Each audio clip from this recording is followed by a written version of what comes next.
Hi, my name's Caitlin, and for my microculture video share and tell presentation, I chose to primarily focus on the microculture of a gymnast in high school and throughout club gymnastics.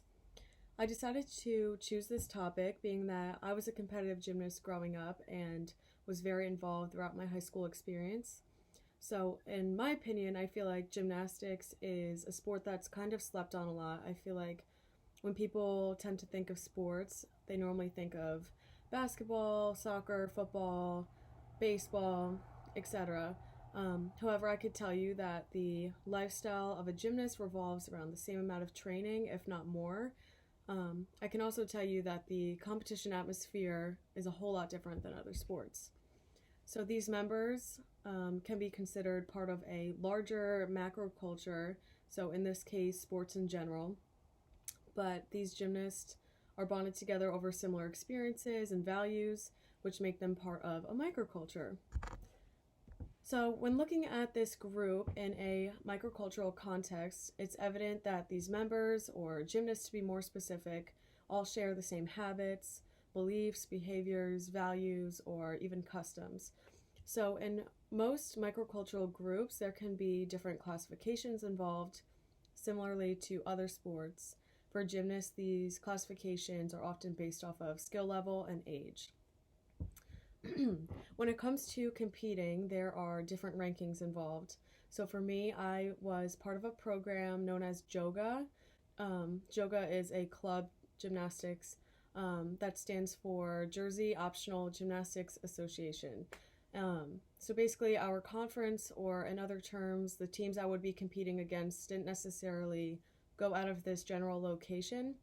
I know as much as I loved being competitive in gymnastics, I could never see myself going to a college level or the Olympics. So this program was perfect, being that, I didn't have to travel or go out of this area a lot. I bring this up because this program itself had classifications.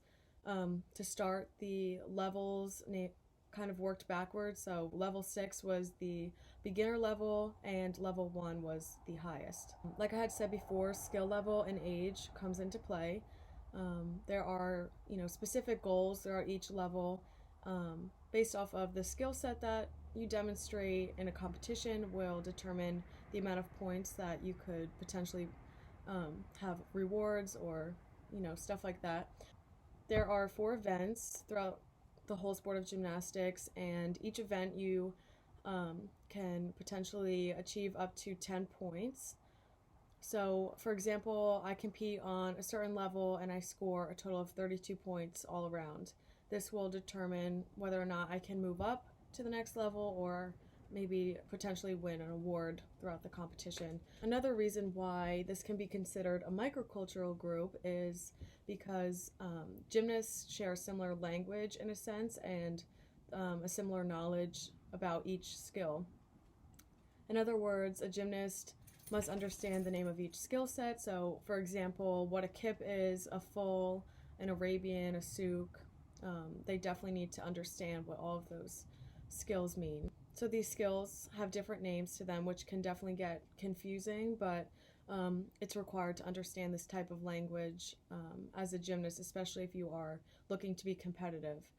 Also, just knowing the terms to each skill. So in this case, if your coach says, hollow out at the end, or stay tight when flipping, tuck more, the gymnast has to be quick with making these corrections in order to apply the effective feedback and turn do well when it comes to competing. So for me, I know that some beliefs and values that I uphold and support during my experience as a gymnast is definitely, for one, respect, trust, teamwork, and the room for growth. Respect definitely is a huge value that comes into play with any sport, but especially when looking at this microcultural group of a gymnast, it's expected of you to respect your teammates and your coaches. Also, trust comes into play, especially when learning a skill where it's required for your coach to spot you. This can definitely be terrifying at some points, but you have to really put full faith in them and trust them not to drop you. And even just hearing their feedback, you have to trust that they're giving you the right corrections and, have your best interest in mind. Teamwork is valued as well. In club gymnastics or in high school gymnastics, you are initially in it for your own goals and achievements and awards, but in turn, your score is going to accumulate to the overall team points, and knowing that you contribute to some extent is a really great feeling. The belief of understanding you have room for improvement and growth is also a huge value, and it's very important to have a good mindset as a gymnast. I know from my experience, I kind of hit a wall at a certain point and started to really get in my head, and this mental block almost costed me the whole sport and all of my training and dedication that I put into it. It was almost thrown out the window because I started to get really in my head and just believe that I couldn't get better. So after working through my mental block and doing everything in my power to stay focused, I began to see positive results. This definitely tends to be a trend with a lot of gymnasts, just because of how much you need to involve or how much the sport is involved mentally. So going off of this, some characteristics of a gymnast, to name a few, are dedication, mental and physical strength, and flexibility, perseverance. All of these characteristics come into play during this microculture. As a competitive gymnast, it's necessary to put in and continue to put in dedication. Many gymnasts will have injuries here and there throughout their career. And just like any other sport, this can be a huge setback when it comes to getting back into the sport and picking up where you left off training-wise. But, we must push through the pain and the soreness and tough conditions in order to, continue and want to get better. Nutrition, diet, strength, these are also very important characteristics of this group. They must stay focused mentally, like I was just saying, and as much as this sport does involve physical strength, mental strength plays a huge role in gymnastics. Each gymnast must picture the certain flip or skill in their head before actually demonstrating it. So the more the gymnast can picture themselves doing it, their body will develop muscle memory a whole lot faster. Some traits of those who belong to the group tend to be physically fit, and most gymnasts have kind of like a certain physique to them, and more so like bigger thighs, muscular legs, and even just have like toned arms and a strong upper back. That kind of seems to be the common trend because of all the training and unusual training that a gymnast has to do. For example, like on bars, it's not often in other sports where you have someone swinging on something and having to be able to pull themselves up on it. So some patterns of communication that is demonstrated throughout this microcultural group is shown in different forms, such as nonverbal communication and verbal communication, and just interpersonal communication. Gyms can become very noisy, especially in a competitive environment. So these gymnasts will often have to communicate nonverbally with their coaches a lot of times throughout competitions. Sometimes in a warm-up or a routine that the gymnast is practicing, they can just kind of glance over at their coach after performing the skill, and the coach will demonstrate specific body language rather than shouting across the gym to make a correction, and the gymnast can immediately understand what the coach is trying to communicate. So also when the gymnast is performing a routine, there are usually specific art to the dance, and this is used in order to communicate and facilitate creativity throughout movement and body language. Like I had said earlier, there's a lot of verbal communication that takes place throughout this microculture. Many coaches tend to, keep their distance and avoid small talk. However, definitely will stay focused on the task at hand, and they do this in order to provide productive feedback.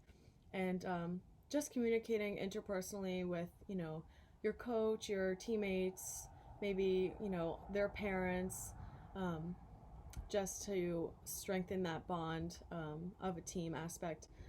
Some interesting facts about this microculture our history actually points out that gymnastics began in the 1700s.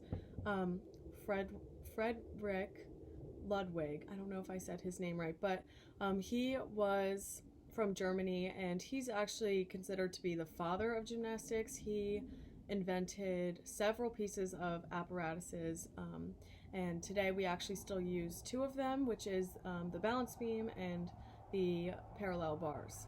Gymnastics, believe it or not, was in the first modern Olympics, which was held in 1896.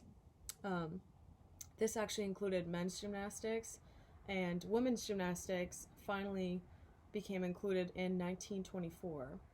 I don't want to butcher her name, but Nadia Comaneci was the first gymnast to score a perfect 10, and by doing this, she set the bar very, very high for gymnasts, and actually inspired a lot of other people to want to have the same achievement. And by doing so, she developed a name for herself, and she became something of a legend. Also, in 1997, there became an age limit for gymnasts who wanted to become competitive. I think the minimum age had to be 16 years old. Any young individual who's aspiring to be a world-class gymnast must actually be very, very prepared to put in time and work very, very hard. Gymnasts had to be expected to put in 20 to 30 hours each week of training. So in simpler words, the training sessions would actually accumulate to a person working a full-time job. So after analyzing the sport, it's evident that these characteristics, traits, shared language, rules, expectations of a gymnast all fall into the category of a microculture. This is especially shown through high-intensity performance training that a gymnast must go through, and throughout this gym or competitive atmosphere, the spaces where these gymnasts, participate, they all have to uphold specific traditions and actions, behaviors, specific communication skills, and these traditions can actually constitute to a larger degree, in this case, a macroculture, so sports in general. But yes, I hope that my microculture video share and tell presentation was very informative about how gymnastics can be considered part of a microcultural group. Thank you.